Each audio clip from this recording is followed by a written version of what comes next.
jury to acquit Sean Diddy Combs of all of the charges and to send him home to his family. And with that, you know, there are listening rooms because the main courtroom is packed. That's where I was this morning. And then there are these overflow rooms. There are multiple overflow rooms packed full of people from the public, from the media, so many people converging on New York City because of this trial. And in one of the rooms, I can confirm to you that when Mark Agnifilo finished, S.O. It looks like this whole Diddy trial was just one big joke to make us know just how much he loved baby oil and nothing else, because the prosecutors just dropped the charges against him, and word on the street is he might be walking away free in the next few days, according to Jaguar Wright. The reason Diddy didn't even bother getting on the stand himself was because he was going to name drop a lot of powerful people in the industry. And since they don't want him doing that, they're now working to dismantle the case. This case wasn't an attack on the industry. It was just a humiliation ritual for Diddy to go through and come right back home to be the nasty carp he is. Sad is that they dragged Cassie through it by bringing her pregnant tail to the stand, knowing good and well they had no plans of actually putting the diddler in prison. According to his indictment, he was the head of a criminal enterprise that engaged or attempted to engage in trafficking, forced labor, interstate transportation for purposes of prostitution, drug offenses, kidnapping, arson, bribery, and obstruction of justice. Apparently, Diddy would use force, threats, and coercion to get the women to engage with male workers in the freakouts, which he arranged and recorded, creating dozens of videos. These bizarre freak-off events could last for days, and Diddy and his victims would often receive fluids to recover from the exertion and use. He also used explicit recordings as collateral to ensure the woman's continued obedience and silence. He also exerted control over his victims by promising career opportunities, providing and threatening to withhold financial support, dictating how they looked, monitoring their health records, and controlling where they lived. As the threat of criminal charges loomed, Combs and his associates pressured witnesses and victims to stay silent, offering bribes and supplying false narratives of what happened. The prosecutors also made some shocking revelations when they accused Diddy and an unidentified co-conspirator of kidnapping someone at gunpoint in December of 2011 in order to facilitate a break-in at another person's home. 2 weeks later, prosecutors wrote that Combs set fire to someone's vehicle by slicing open its convertible top and dropping in a Molotov cocktail. But here's the thing though, y'all. Everyone thought that once the trial started, the prosecutors would focus more on his RICO charges. But they have spent the last few weeks educating us on his freaky lifestyle and barely going after the RICO charges. And just when we thought they were finally going to do that, it was reported that they actually planned to drop the charges against him. You cannot make this up. You see, Diddy is currently facing 5 federal counts of racketeering conspiracy, which includes sex trafficking and transportation to indulge in work. But in a new letter to the court, the prosecutors suddenly decided to betray the victims by asking the court to drop not 1, not 2, but 3 of the counts against him. They claim they're dropping the charges to focus only on the transportation of S charges. But according to Jaguar Wright, that's a lie. Apparently, the prosecutors never had plans of putting Diddy in prison. They just wanted to humiliate him, as a reminder that there are more powerful people that he still needs to learn to respond to. And now that they've proved their point, they're trying to slowly wash down the case and let him off the hook.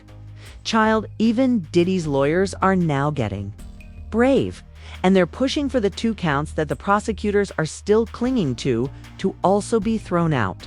For example, one of Diddy's lawyers, Alex Shapiro, argued in court that the kidnapping allegation made by Diddy's ex-assistant Capricorn Clark was false. Y'all remember, Capricorn testified that after Diddy found out she was helping Cassie sneak around with Kid Cudi, she was taken by some strange men to an uncompleted building and made to undergo a lie detector test for 5 days.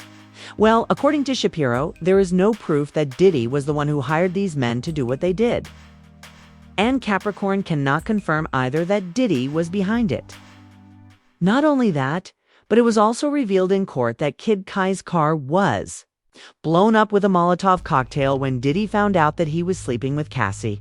Shapiro argued once again that there was no proof that Diddy was behind the attack, and that Cuddy even said himself during his testimony that when he confronted Diddy about it, Diddy denied being involved.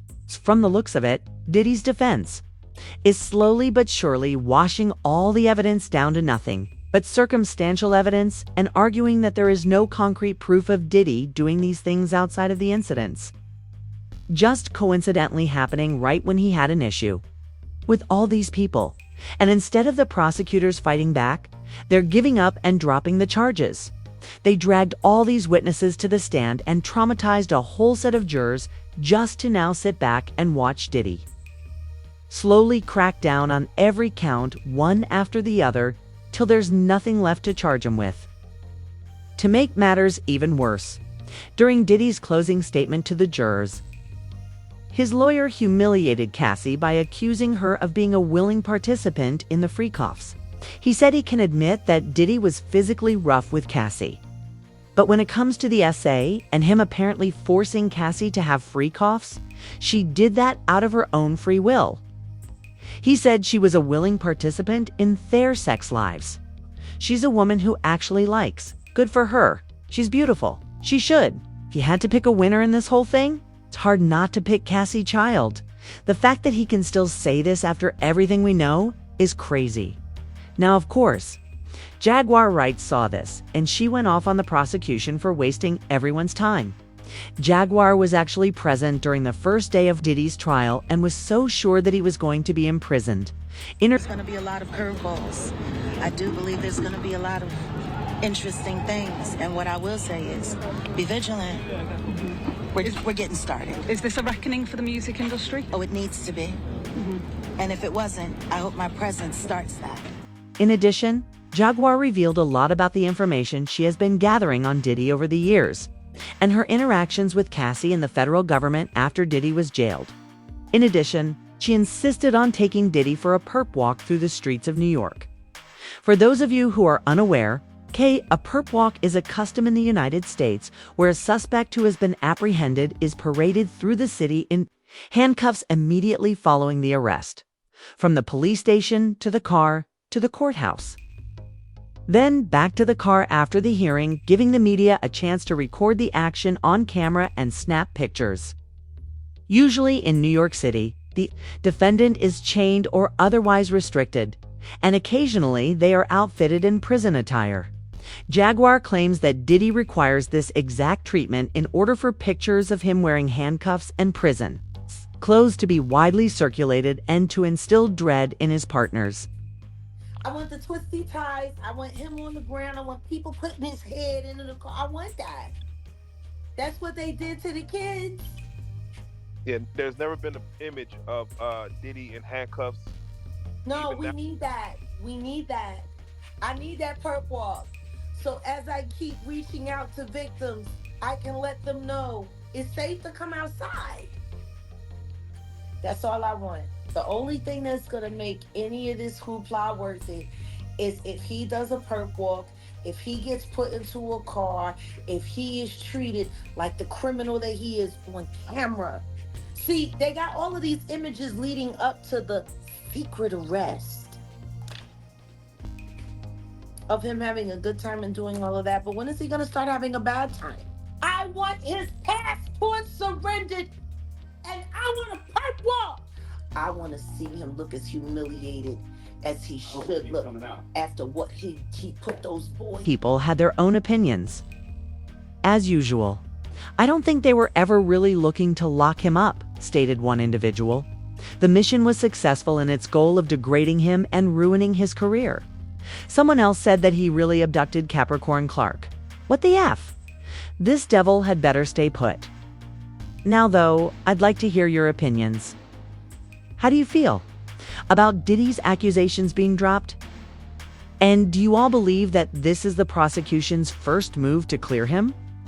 Please share your opinions in the space provided for comments below. Remember to watch this other dirty video by clicking here.